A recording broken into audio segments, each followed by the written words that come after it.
ಜಾತಿ ಗಣತಿನ ಕಾಂಗ್ರೆಸ್ ಸರ್ಕಾರ ಅವ್ರಿಗೆ ಬೇಕಾದ ರೀತಿನಲ್ಲಿ ಉಪಯೋಗಿಸ್ಕೊತಾ ಇದೆ. ಬಿಟ್ರೆ ಮತ್ತೆ ಬರಲ್ಲ ಅಂತ ಅವ್ರಿಗೆ ತೀರ್ಮಾನ ಗೊತ್ತಾಗೈತೆ. ಯಾವುದಾದ್ರು ರೂಪದಲ್ಲಿ ವೋಟ್ ಬ್ಯಾಂಕ್ ಮಾಡ್ಕೊಳಕ್ಕೆ ಇದೊಂದು ಕುಮ್ಮಕ್ಕೆ ಅಷ್ಟೇ. ಇದರಷ್ಟು ಕಚಡ ಸರ್ಕಾರ ಜಗತ್ತಿನಲ್ಲೇ ಇಲ್ಲ.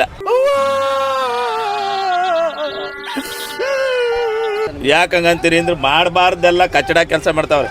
ಇಲ್ಲಿ ಹೋಗ್ಬಿಟ್ರೆ ಒಂದೇ 1 ಕಿಲೋಮೀಟ್ರು ಮನುಷ್ಯ ಅದನ್ನು ತಿರುಗಾಡೋಕ್ಕಾಗಲ್ಲ, ಅಷ್ಟೊಂದು ಗುಂಡಿ ರೋಡು.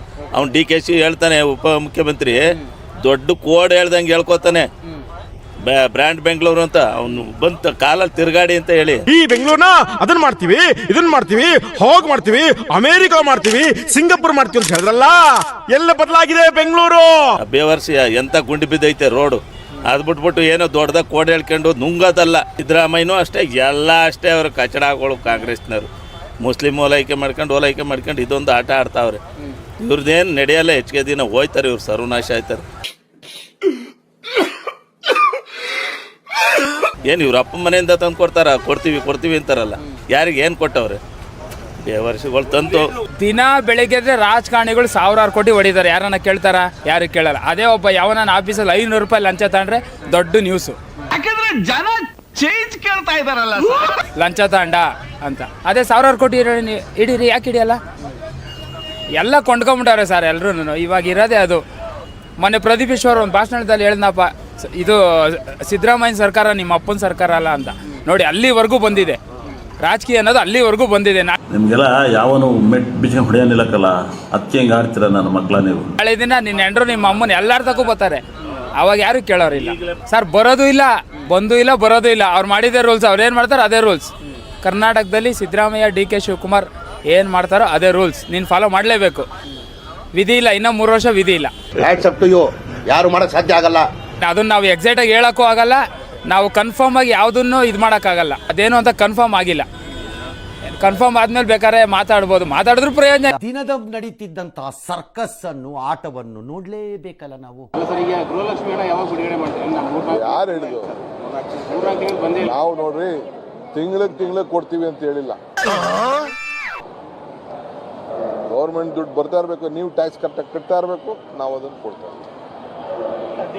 ಈಗ ಯಾರೋ ಕಾಂಟ್ರಾಕ್ಟ್ ಮಾಡ್ತಾ ಇರ್ತಾರೆ, ಕಾಂಟ್ರಾಕ್ಟ್ ಮಾಡ್ತಾ ಇದ್ದಾರೆ. ಅವ್ನು ಕಾಂಟ್ರಾಕ್ಟ್ ಮಾಡಕ್ಕೆ ದುಡ್ಡು ಬರ್ತದ? 2 ವರ್ಷ, 1 ವರ್ಷ, 3 ವರ್ಷ, 4 ವರ್ಷ, 5 ವರ್ಷ ಇವೆಲ್ಲ ಆಗ್ತಾ ಇರ್ತದೆ.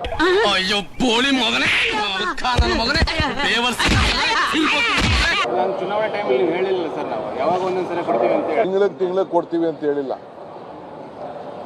ಗೌರ್ಮೆಂಟ್ ದುಡ್ಡು ಬರ್ತಾ ಇರಬೇಕು, ನೀವು ಟ್ಯಾಕ್ಸ್ ಕರೆಕ್ಟಾಗಿ ಕಟ್ತಾ ಇರಬೇಕು, ನಾವು ಅದನ್ನು ಕೊಡ್ತಾ ಇರ್ತೀವಿ. ನಿಮಗೆ ಏನಾಗಿದೆ, ಬಾಲಕ್ಕೆ ಬೆಂಕಿ ಬಿದ್ದಿದೆ, ಆರಿಸ್ಕೊಳಕ್ ಗೊತ್ತಿಲ್ಲ, ಆರಿಸ್ಕೊಳಕ್ ಧೈರ್ಯನೂ ಇಲ್ಲ ನಿಮ್ಮ ಹತ್ರ. ಅಧಿಕಾರಿಗಳಿಗೆ ಏನು ಸೂಚನೆ ಕೊಟ್ಟಿದ್ದೀರಿ ಸರ್? ನೋಡಪ್ಪ, ಯಾವ ಸಮಸ್ಯೆ ಇಲ್ಲ, ಎಲ್ಲ ಸಮಸ್ಯೆಗಳನ್ನ ಬಗೆಹರಿಸುವಂತ ಜವಾಬ್ದಾರಿ ನಮ್ದು. ನಿಮ್ಮ ಅಮ್ಮನ ಕೋಣೆಗೆ ಯಾವ ಹಣ ಇಲ್ಲ, ಹಾಕಿದ್ದೀನಿ ದುಡ್ಡನ್ನ. ಜನವರಿವರೆಗೂ ಹಾಕಿದ್ದೀನಿ. ಫೆಬ್ರವರಿ, ಮಾರ್ಚು, ಯಾಕಂದ್ರೆ ಮಾರ್ಚ್ ಎಂಡು ತಮಗೂ ಗೊತ್ತು, ಎಲ್ಲ ಬಜೆಟ್ನ ಹೊಂದಿಸ್ಬೇಕಾಗಿರುತ್ತೆ. ಟ್ರೆಸರಿಯಿಂದ ಹೊಸ ವರ್ಷ ಇದಕ್ಕೆ. ಏಪ್ರಿಲ್ ಬಂದಿದೆ. ಈಗ ಏಪ್ರಿಲ್ ನಾವು ಬಿಲ್ ಮಾಡ್ತಾ ಇದ್ದೀವಿ. ಫೆಬ್ರವರಿ, ಮಾರ್ಚ್ ಇದ್ದು ಹೊಂದಿಸ್ತಾ ಇದ್ದೀವಿ ಅಷ್ಟೇ. ಬೋಗಸ್ಸು, ಕಾಸಿಲ್ಲ, ಕವಡೆ ಇಲ್ಲ. ಈ ದುಡ್ಡನ್ನು ತೆಗೆದು ಅಲ್ಲಾಕು, ಆ ದುಡ್ಡನ್ನು ತೆಗೆದು ಇಲ್ಲಾಕು, ಈ ದುಡ್ಡನ್ನು ತೆಗೆದು ಇಲ್ಲಾಕು. ಮ್ಯಾನೇಜ್ ಮಾಡೋದು ಅದಕ್ಕೆ ತಾಂತ್ರಿಕ ಅಂತೆ. ಸುಮ್ಮನೆ ಕಾಸು ಹೇಳೋದ್ಮೇಲೆ ಕೊಡಬೇಕು ಬಾಯಿ ಮುಚ್ಕೊಂಡು. Thank you. ಏನು ಹಾಗೇನಿಲ್ಲ, ಸರ್ಕಾರದ ಯೋಜನೆಗಳು ತಾವೆಲ್ಲ ಅರ್ಥ ಮಾಡ್ಕೊಳ್ಬೇಕು. ಪ್ರತಿ ತಿಂಗಳು ಬಂದು ಮೈಕ್ ಹಿಡಿಯೋದು ಅಲ್ಲ. ಸರ್ಕಾರದ ಯೋಜನೆಗಳು ಚಾಚು ತಪ್ಪದೆ ಕೊಟ್ಟು ಮಾತನ್ನ ಉಳಿಸ್ಕೊಳಕ್ಕೆ ಎಲ್ಲರಿಗೂ ಕೊಡ್ತಾ ಇದ್ದೀವಿ. ನನ್ನ ಬಾಯಿಂದ ಏನು ಬರುತ್ತೆ ಅಂತ ಪ್ರತಿ ತಿಂಗಳು ಬಂದು ಕೇಳೋದಲ್ಲ. ಬೇರೆ ರಾಜ್ಯದಲ್ಲಿ ಏನಾಗ್ತಾ ಇದೆ ಅನ್ನೋದನ್ನು ಸ್ವಲ್ಪ ತಾವು ಅಪ್ಡೇಟ್ ಮಾಡ್ಕೊಳ್ಳಿ. ನನಗೆ ಕರೆಕ್ಷನ್ ಎಗ್ಗುರ್ ಸ್ವತ್ತ ಅಂದ್ರೆ 5 ವರ್ಷದ ಕಾಲ ಸೂಪರ್ ಆಗಿ ಕಾಣ್ತಿದ್ರಲ್ಲ, ಅದಕ್ಕಿಂತ ಸೂಪರ್ ಆಗಿ ಕಾಣ್ಬೇಕು. ಓದಿಲ್ಲ ಅವರು ನಾಯಿಗೆ ಬಿಸ್ಕೆಟ್ ಎಸ್ತಂಗೆ ನಮ್ಗೆ ಎಸ್ತರು, ನಾವು ಆಯ್ಕೊಂಡು ತಿನ್ಕೊಂಡು. ಈಗ ಅವನ 15 ಹಿಡ್ಕೊಂಡು 2000 ಮೇಲೆ ಎಲ್ಲ ಏರ್ಸ್ಕೊಂಡೈತಾವ. ಒಂದು ಪ್ಯಾಕೆಟ್ ಎಣ್ಣೆ 160 ರೂಪಾಯಿ. ಅಯ್ಯೋ, ಏನ್ ದೇವ್ರು ಇಷ್ಟತ್ವನಾ? ಕಡಲೆಬೇಳೆ ನೋಡಿದ್ರೆ 200 ರೂಪಾಯಿ ಕೆಜಿ, ತೊಗರಿ ಬೇಳೆ ನೋಡಿದ್ರೆ 250 ರೂಪಾಯಿ ಕೆಜಿ. ಏನ್ ಜೀವನ ಮಾಡೋದು? ಏನ್ರಿ ಅದು ಮಾತಾಡೋದು? ಏನ್ ಮಾತಾಡ್ತಾರ್ರಿ? ಅದು ಹಾಲೊಂದು ಆಗೋಯ್ತು, ಪೆಟ್ರೋಲ್ ಆಗೋಯ್ತು, ಎಲ್ಲ ನಮ್ ಮುಂಡ ಮೋಸ್ತಾನ. ಒಂದು ಬಾಯಲ್ಲಿ ಮಣ್ಣು ಹಾಕೋ ಅವನೇ ಕೇಳಕ್ಕೆ 2000 ಯಾರು ಕೇಳಿದ್ರು? ಏನ್ ಕೇಳಿದ್ರು? ಪುಸ್ಕಟ್ಟೆ ಬಸ್ ಕೊಡು. ನಾ ಜೂಮಾನ್ದಲ್ಲಿ ಬಸ್ಸಲ್ಲಿ ಓಡಾಡೇ ಇರ್ಲಿಲ್ವಾ? ಪುಸ್ಕಟ್ಟೆ ಕೊಡು ಅಂತ ಕೇಳಿದ್ವಿ, ಅವ್ನು ಗೆಲ್ಬೇಕಾಗಿತ್ತು, ಅದಕ್ಕೆ ನಮ್ಮ ತಲೆ ಮೇಲೆ ಐಸ್ ಇಟ್ಬಿಟ್ಟ. ಎಲ್ಲದು ಬಾರಿ, ಒಂದು ಹಬ್ಬ ಮಾಡ್ಕೊಂಡು ತಿನ್ನಕ್ಕಾಯ್ತಲ್ಲ ನಮ್ಮ ಕೈಲಿ.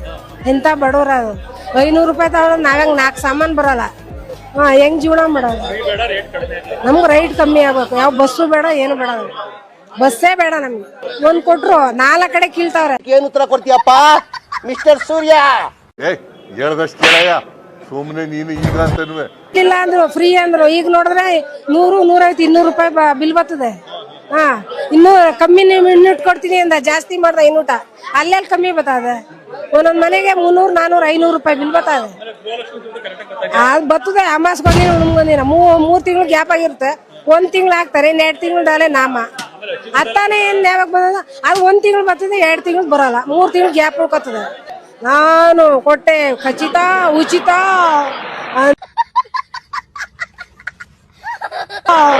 ಅಂತೇನು ಕೂಗಿದ್ದು.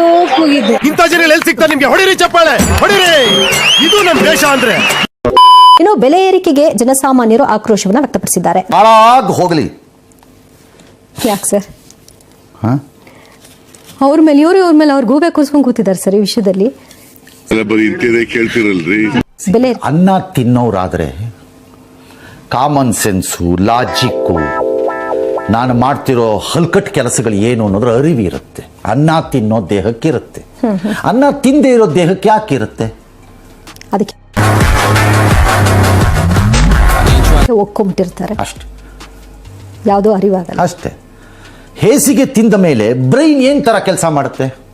ಅದೇ ತರ ಹೇಸಿಗೆ ಟೈಪೇ ಕೆಲಸ ಮಾಡುತ್ತೆ. ಹೊಸದಾಗಿ ಹುಲಿಗೆ ಮಾಂಸವನ್ನ ಕೊಟ್ಟು ಪ್ರಾಕ್ಟೀಸ್ ಮಾಡಿದಾಗ ಅದು ಮಾಂಸನೇ ತಿನ್ಬೇಕು. ವೆಜಿಟೇರಿಯನ್ ಒಬ್ಬ ಸೊಪ್ಪು ತರಕಾರಿ ತಿನ್ಕೊಂಡು ಬಿದ್ದವ್ರಿಗೆ ಸರಕು ತರಕಾರಿನೇ ಕೊಡ್ಬೇಕಪ್ಪ. ಅವ್ನ ಬ್ರೈನು ಹಂಗೆ ಕೆಲಸ ಮಾಡ್ಬೇಕಪ್ಪ. ಹೇಸಿಗೆ ತಿನ್ನೋ ಗಿರಾಕಿಗಳಿಗೆ ಬ್ರೈನ್ ಇನ್ ಹೆಂಗ್ ಕೆಲಸ ಮಾಡುತ್ತೆ ಹೇಳಿ? ಜನರ ಚಿಂತನೆನೇ ಅಲ್ಲ, ಅದು ಮಾಡೋದು ಎರಡೇ: ಸ್ವಾರ್ಥ, ತಿನ್ನು ಇನ್ನಷ್ಟು ಹೇಸಿಗೆ, ಮತ್ತು ಸುಳ್ಳನ್ನು ಹೇಳು ಜನರ ಹೆಸರಿನಲ್ಲಿ.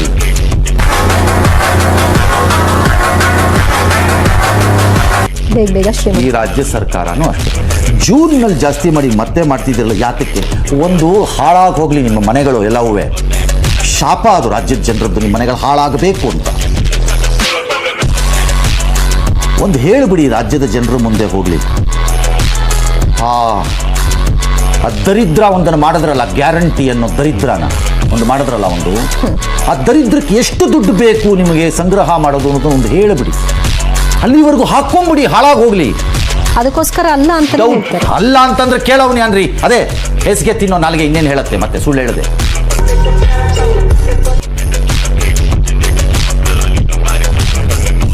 ಹೋಗಿ ಬರ್ತೀವಿ ಅಂತ ಹೇಳೋಷ್ಟು ಸೌಜನ್ಯತೆ ಇಲ್ವಾ? ಓಕೆ ಫ್ರೆಂಡ್, ಬಾಯ್.